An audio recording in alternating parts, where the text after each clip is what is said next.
यह कहानी शुरू होती है सन 2027 से। यह वो वक्त है जब दुनिया में एक भी बच्चा नहीं बचता, क्योंकि अब औरतें मां नहीं बनती है। इसके पीछे सिर्फ एक ही कारण है। आज से 20 साल पहले बड़े बड़े देशों में लड़ाई हुई। उन्होंने न्यूक्लियर बम का इस्तेमाल किया, जिससे पूरी दुनिया में रेडिएशन फैल गया, जिसकी वजह से पिछले 20 सालों से कोई भी लड़की मां नहीं बन पाई। धीरे धीरे यह पूरी दुनिया खत्म हो रही है, क्योंकि अगर इस दुनिया में बच्चे ही पैदा नहीं होंगे तो यह दुनिया आगे चलेगी कैसे। इसके साथ साथ और भी बहुत सारी दिक्कतें हैं। पूरी दुनिया में कोई बॉर्डर नहीं है। किसी भी देश का इंसान किसी भी देश में जा सकता है, लेकिन अभी भी एक ऐसा देश है जहां पर कानून व्यवस्था बची हुई है। वो है यूनाइटेड किंगडम। इस देश में दूसरे देश से आने वाले लोगों की संख्या बहुत ज्यादा है, इसलिए यहाँ पर जो भी दूसरे देश से आता है उसे यह लोग पिंजरे में बंद कर देते हैं, क्योंकि इन्हें डर है कि इनके बॉडी में जो इन्फेक्शन है वो उनके देश में न फैल जाए। इसीलिए पूरे देश में जगह जगह पर पुलिस और आर्मी तैनात है। यहाँ पर एक मिलिट्री ग्रुप है। यह पुलिस के खिलाफ हैं, क्योंकि वो अधिकार चाहते हैं। इस कहानी में एक आदमी है जिसका नाम है जॉन। जॉन यूके का ही नागरिक है। वो एक कंपनी में जॉब करता है। वो अकेला रहता है। शुरू से ऐसा नहीं था। उसका छोटा सा एक परिवार था। उसकी पत्नी का नाम जूलिया था और उसका एक छोटा सा बच्चा भी था। लेकिन 18 साल पहले प्लेग की वजह से उसके बच्चे की मौत हो गई। इसके बाद जूलिया और जॉन अलग हो गए। एक बार जॉन कहीं जा रहा होता है, तभी कुछ लोग उसका किडनैप कर लेते हैं। दरअसल उसका किडनैप उसकी पत्नी जूलिया ने करवाया होता है। जूलिया अपने पति से बोलती है कि तुम्हें हमारे लिए काम करना होगा, जिसके लिए तुम्हें बहुत सारे पैसे मिलेंगे। वो बोलती है कि एक लड़की है जिसका नाम है क्रिस्टीना। हम उसे अपने देश से बाहर निकालना चाहते हैं। तुम्हें उसके पेपर बनवाने पड़ेंगे। जूलिया जानती है कि जॉन का कजन ऐसी जगह पर काम करता है जहां पर वो उस लड़की का पेपर बनवा सकता है। अब जॉन को पैसों की ज़रूरत है। वो इस काम के लिए हाँ बोल देता है। वो क्रिस्टीना के पेपर भी बनवा देता है। इसके बाद जूलिया जॉन से बोलती है कि उस लड़की को रिसीव करके सही जगह पर छोड़ने में हमारी मदद करोगे तो इसलिए तुम्हें और भी पैसे मिलेंगे।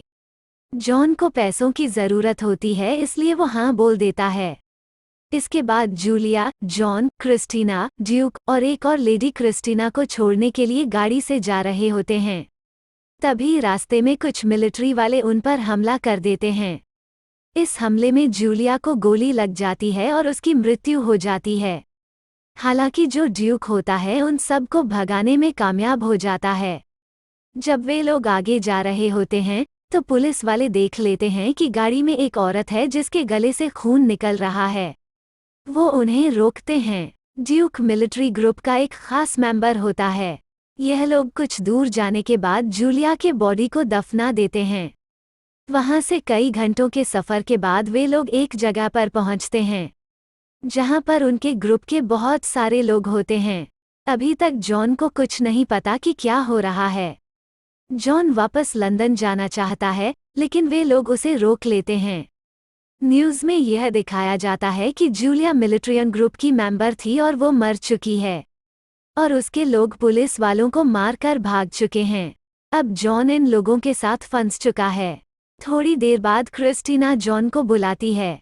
वो कहती है कि जूलिया ने मुझे कहा था कि मैं सिर्फ तुम पर भरोसा करूं, और अब मैं तुम्हारी रिस्पॉन्सिबिलिटी हूं।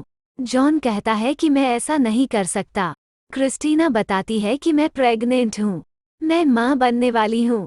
यह सुनने के बाद जॉन हैरान हो जाता है, क्योंकि पिछले 20 सालों में इस प्लेनेट पर पहली कैसी लड़की है जो मां बनने वाली है। तभी वहां पर सारे लोग आ जाते हैं। वो उन्हें अपने साथ लेकर अंदर चले जाते हैं। अंदर जाने के बाद वो लोग यह डिस्कशन करते हैं कि क्रिस्टीना का क्या करना है, क्योंकि क्रिस्टीना इस देश के नागरिक नहीं होती है। उसे यूके में इलीगली लाया गया होता है, लेकिन फिर भी वो प्रेग्नेंट है। यूके सरकार उसका ध्यान रखेगी और यह पता लगाने की कोशिश करेगी कि पिछले 20 सालों से जब कोई भी लड़की मां नहीं बन सकी, तो क्रिस्टीना मां कैसे बन गई। यह पता लगाने के बाद यूके एक बहुत बड़ा देश बन जाएगा। लेकिन जूलिया चाहती थी कि जॉन क्रिस्टीना को ह्यूमन प्रोजेक्ट वालों के पास ले जाए। यह वैज्ञानिकों का एक ऐसा ग्रुप होता है जहां पर वैज्ञानिक यह पता लगाते हैं कि कोई भी लड़की मां क्यों नहीं बन पा रही है। यह ग्रुप किसी भी देश के लिए काम नहीं करता, यह मानव हित के लिए काम करता है। यहाँ पर सबसे बड़ी प्रॉब्लम यह होती है कि इन्हें इस ग्रुप का लोकेशन नहीं पता होता है। दरअसल जूलिया अपने कॉन्टैक्ट के थ्रू क्रिस्टीना को उस ग्रुप तक पहुंचाने वाली थी, ताकि क्रिस्टीना के बच्चे को कोई खतरा ना हो, ताकि उसकी अच्छी देखभाल हो और इस बीमारी का पता भी चल जाए। और अब जूलिया इस दुनिया में नहीं है। जॉन बोलता है कि हमें क्रिस्टीना को यूके गवर्नमेंट को सौंप देना चाहिए, लेकिन ड्यूक और उसके साथी इस बात से इत्तेफाक नहीं रखते। वे लोग आपस में डिसाइड करते हैं कि हम लोग क्रिस्टीना के बच्चे की देखभाल करेंगे। क्रिस्टीना उनकी बात मान जाती है। रात को जॉन अपने बिस्तर पर लेटा होता है, तभी उसे एक गाड़ी की आवाज़ सुनाई देती है। वो चुपके से नीचे जाता है। वो देखता है कि ड्यूक दो लड़कों से लड़ रहा होता है। जब जॉन उनकी बातें ध्यान से सुनता है तो उसे यह पता चलता है कि जूलिया का मर्डर ड्यूक और उसके साथियों ने जानबूझकर करवाया है, ताकि ड्यूक इस ग्रुप का लीडर बन जाए। कुछ वक्त बाद यह लोग जॉन को भी मार देंगे। उन्हें क्रिस्टीना के बच्चे से कोई लेना देना नहीं है। वे क्रिस्टीना की डिलीवरी यहाँ पर इसलिए कराना चाहते हैं ताकि जितने भी लोग बाहर से यहाँ आए हैं उनके लिए पॉलिटिकली क्रिस्टीना के बच्चे का इस्तेमाल कर पाए। सारी बातें जॉन सुन लेता है। शायद जूलिया को कहीं ना कहीं इस बात का आभास था, इसीलिए उसने क्रिस्टीना को बोला था कि अगर मैं ना रहूं तो सिर्फ जॉन पर विश्वास करना। जॉन सारी सच्चाई जान चुका है, इसलिए वो क्रिस्टीना और उस महिला को जिसका नाम मरियम है, उन्हें अपने साथ गाड़ी में अपने दोस्त जैस्पर के घर ले जाता है। वे जैस्पर को भी बताते हैं कि क्रिस्टीना प्रेग्नेंट है। किसी भी तरह से यह लोग इस ह्यूमन प्रोजेक्ट वालों तक पहुंचना चाहते हैं। उन तक पहुंचने का सिर्फ एक ही जरिया है। एक जहाज है जिसका नाम है द टुमारो। वो एक वैक्सीन नाम के एक रिफ्यूजी कैंप से निकलकर उनके मेन जगह पर जाने वाला है, लेकिन इन्हें सबसे पहले जहाज तक पहुंचना पड़ेगा। जैस्पर बोलता है कि इसके लिए तुम मेरे दोस्त सीड की मदद ले सकते हो। दरअसल उसका दोस्त सीड रिफ्यूजी कैंप के बॉर्डर का गार्ड होता है। जैस्पर जॉन से बोलता है कि तुम उससे एक रिफ्यूजी की तरह मिलना। इसके बाद तुम जहाज तक पहुंच जाओगे और जहाज तुम्हें ह्यूमन प्रोजेक्ट वालों तक पहुंचा देगा। इन्होंने पूरा प्लान बना लिया होता है, लेकिन उसी रात को वहां पर ड्यूक और उसके साथी आ जाते। जैस्पर ड्यूक और उसके साथियों को कैमरे में देख लेता है, इसीलिए वो इन तीनों को पीछे के रास्ते से भगा देता है। जब जॉन थोड़ा सा आगे जाता है तो वो चुपके से देखता है कि जैस्पर और उसकी वाइफ को ड्यूक और उसके आदमियों ने मार दिया होता है। इस बात से जॉन को बहुत दुख होता है, लेकिन अब वो कुछ नहीं कर सकता, इसलिए वो दोनों को लेकर आगे निकलता है। वहां से निकलने के बाद वो उस बॉर्डर पर पहुंच जाते हैं जहां पर उन्हें जैस्पर ने जाने के लिए कहा था। वहां पर जाने के बाद देखते हैं कि कुछ दूरी पर एक आदमी होता है। यह वही आदमी होता है जिसके बारे में जैस्पर ने बताया होता है कि यह मेरा दोस्त है। वो सिड को बताता है कि हमें रिफ्यूजी कैंप में जाना है। सीड उन्हें अपने साथ ले जाता है, एक बस में बैठा देता है। बस में और भी काफी सारे लोग होते हैं। तभी क्रिस्टीना को दर्द होना शुरू हो जाता है, क्योंकि उसकी डिलीवरी का वक्त हो चुका है। उसे दर्द हो रहा होता है तो वो चिल्लाती है। इस वजह से एक गार्ड का ध्यान उस पर जाता है। वो उसकी तरफ आता है, लेकिन तभी उनके साथ जो लेडी होती है जिसका नाम मरियम है, वो जोर जोर से चिल्लाने लगती है, प्रेयर करने लगती है। इस बात से वो गार्ड परेशान हो जाता है। वो मरियम को बाहर निकाल देता है और बस से खुद भी उतर जाता है। इसके बाद बस बॉर्डर के अंदर चली जाती है। दोनों किसी तरह से रिफ्यूजी कैंप पर पहुंच जाते हैं। वहां पर यह लोग एक औरत से मिलते हैं। दरअसल इस औरत का पता सीड ने दिया होता है। यह लोग उस औरत से एक रूम रेंट पर लेते हैं। रात को क्रिस्टीना एक बच्चे को जन्म देती है। यह एक लड़की होती है। सुबह में सीड आता है। वो इन्हें बताता है कि ड्यूक के ग्रुप और ब्रिटिश आर्मी में लड़ाई शुरू हो गई है। ड्यूक के ग्रुप में इस कैंप में एंट्री कर ली हैं। अब इन लोगों की जान खतरे में होती है। तभी सीड उस बच्चे को देख लेता है। वो इन दोनों को गन पॉइंट पर ले लेता है, क्योंकि वो भी इस बच्चे से अपना फायदा चाहता है। तभी जॉन को मौका मिलता है और वो सीड को मार देता है। इसके बाद इन्होंने अभी जिससे रूम रेंट पर लिया था, वो उस लेडी से उस जगह का पता पूछता है जहां पर इन्हें जाना है।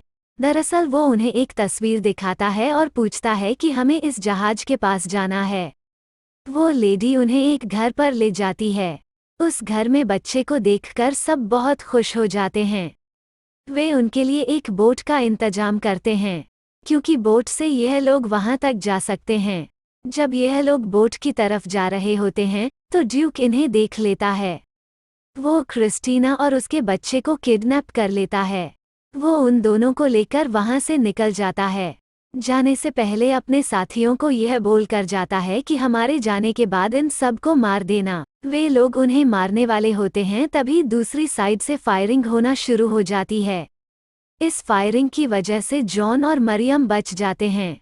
वहां से बचने के बाद जॉन देखता है कि आर्मी एक बिल्डिंग की तरफ लगातार फायरिंग कर रही होती है। वो समझ जाता है कि ड्यूक उसी बिल्डिंग के अंदर है।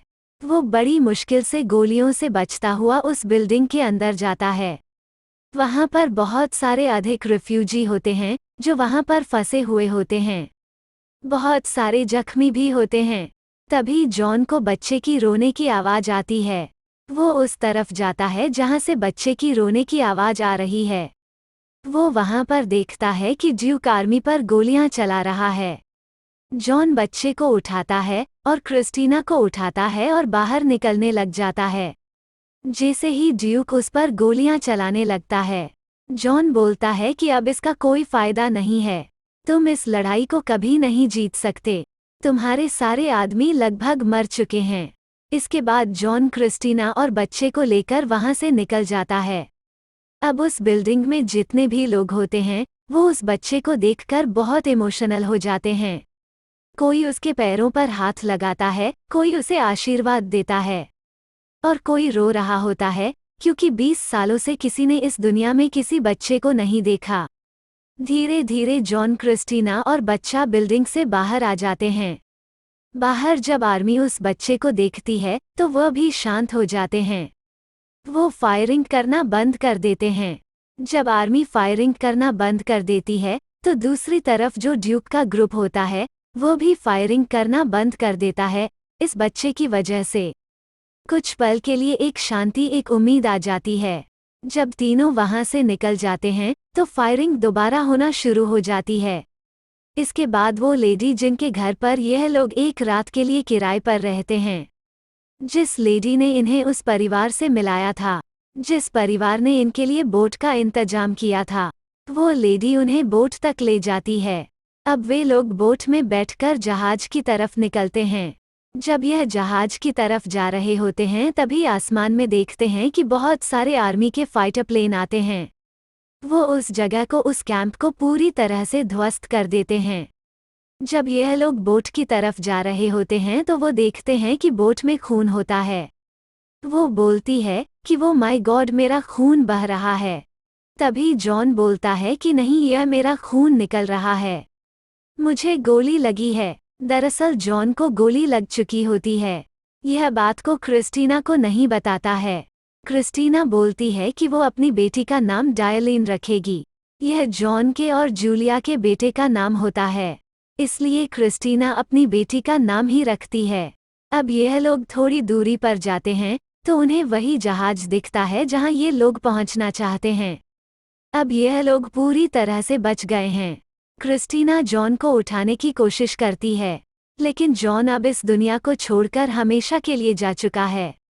इसी के साथ यह कहानी खत्म हो जाती है।